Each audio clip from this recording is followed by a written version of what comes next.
welcome. I hope this video finds you happy, healthy, and safe. If you're new here, my name is Rhonda with Rhonda's Craft Frenzy. I appreciate you spending your time here with me today, so thank you so much for that. It means everything. Today I'm going to show you how I put together these 3 high-end farmhouse inspired pieces for your home. I hope you enjoy them as much as I do. So let's get right to it. I'll beat you to the craft table. I start here with this round board. This was one that I had thrifted, but they have round signs at the Dollar Tree that you could use and it would work perfect. I sanded down wherever there was rough spots. Then I took this tablecloth I found at Walmart, $3, great deal. I traced a circle around and I cut it out.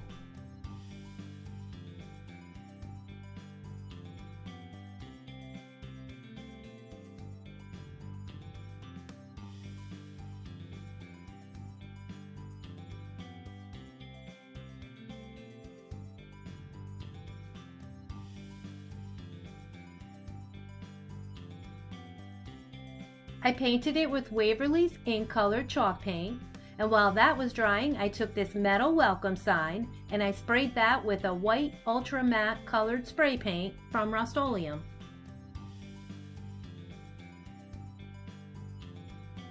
I went back to that piece of tablecloth and I cut it down the center a little bit more than half, and I glued that right onto the circle.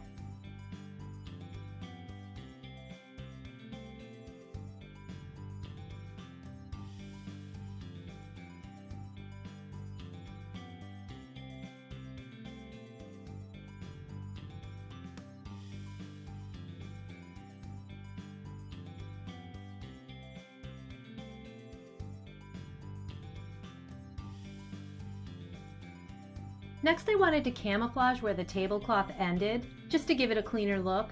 I used some brown burlap, I glued it in the center, just being sure to cover over the edge of the tablecloth. You can use whatever ribbon in any color that you want here. It's such a neutral piece, so do whatever best matches your home decor.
I got my lamb's ear from Walmart. It's a great bargain. You get 2 stems for $2 and it's fantastic stuff.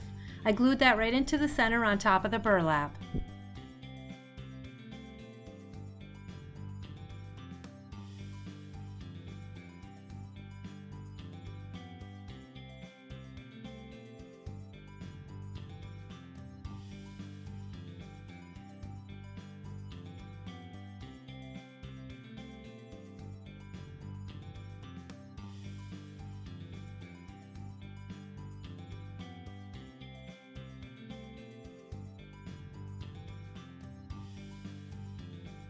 I made a simple layered bow for the center just to hide where the stems meet. I used Dollar Tree ribbon, you know, that kind that looks like burlap. And I also grabbed a wider piece of burlap that I had from my stash just to give it a little texture. I tied it to the center and I glued that right into place.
I took the welcome sign and I used E6000 and a little bit of hot glue to attach it.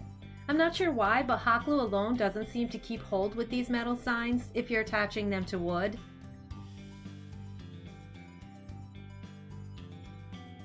And the last thing was to add my hanger. You can glue a piece of jute string on one of these if you want to, but I had a bunch of these and I wanted to use them up. The first DIY is finished. I love how it comes out. I think it looks so high-end, and it might be my favorite in the video. Let me know if you guys all like it.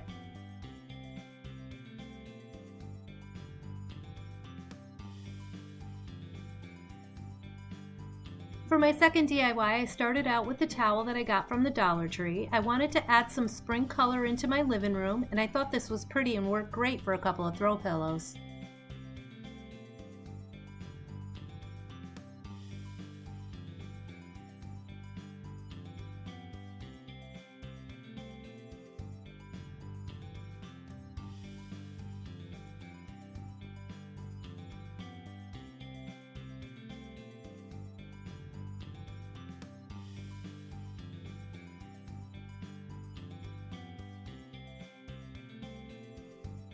I ironed the fat square, and then I cut it a little bit bigger than the towel. I turned the towel face side up, and then I hot glued around the square, leaving just enough of an opening so that I can add filling to it. I gave it a trim around the edges, and I turned it right side out.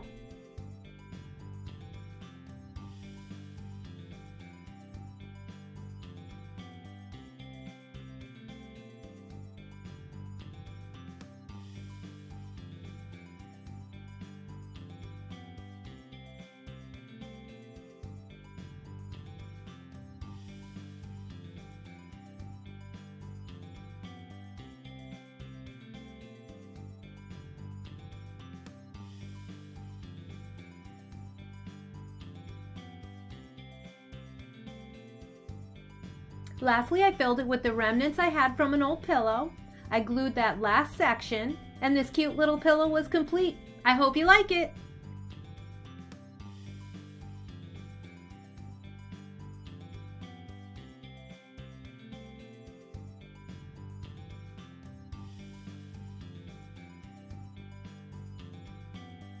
This last DIY came out super nice as well.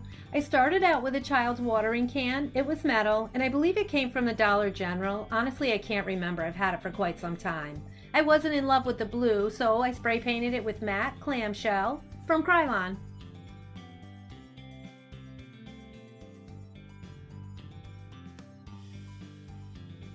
Once the paint was dry, I used some rub-on transfers that I got from the Dollar Tree. This was all in one package. I spelled out the word bloom and added a flower that was also included in the package. And then I etched the image on with the flat side of a little plastic etching tool I had. Take your time here and make sure the whole image is stuck in place before lifting that plastic piece off, or you will lose part of your image.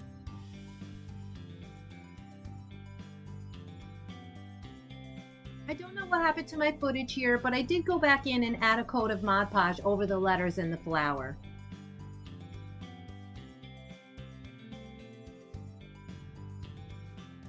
I started to cut some floral foam to add in the can, but I honestly still wasn't in love with this little can.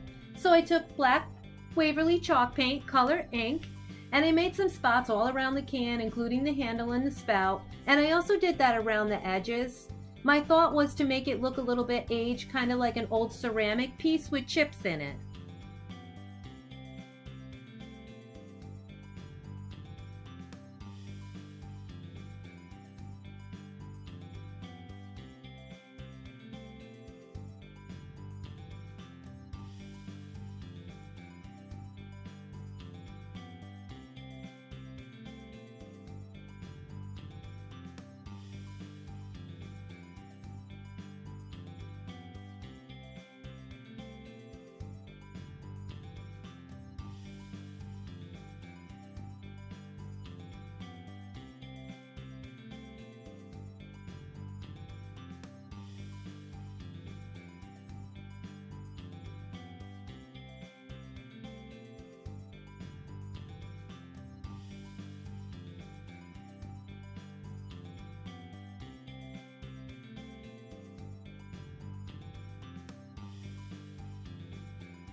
So that worked because now I was falling in love.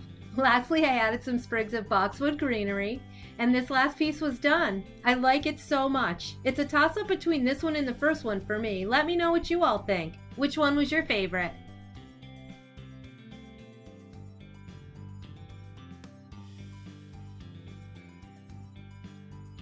As always, I appreciate you spending your time here with me. I hope you found some inspiration in this video because that's the intent. And I really hope you'll consider subscribing to my channel. It helps me to grow.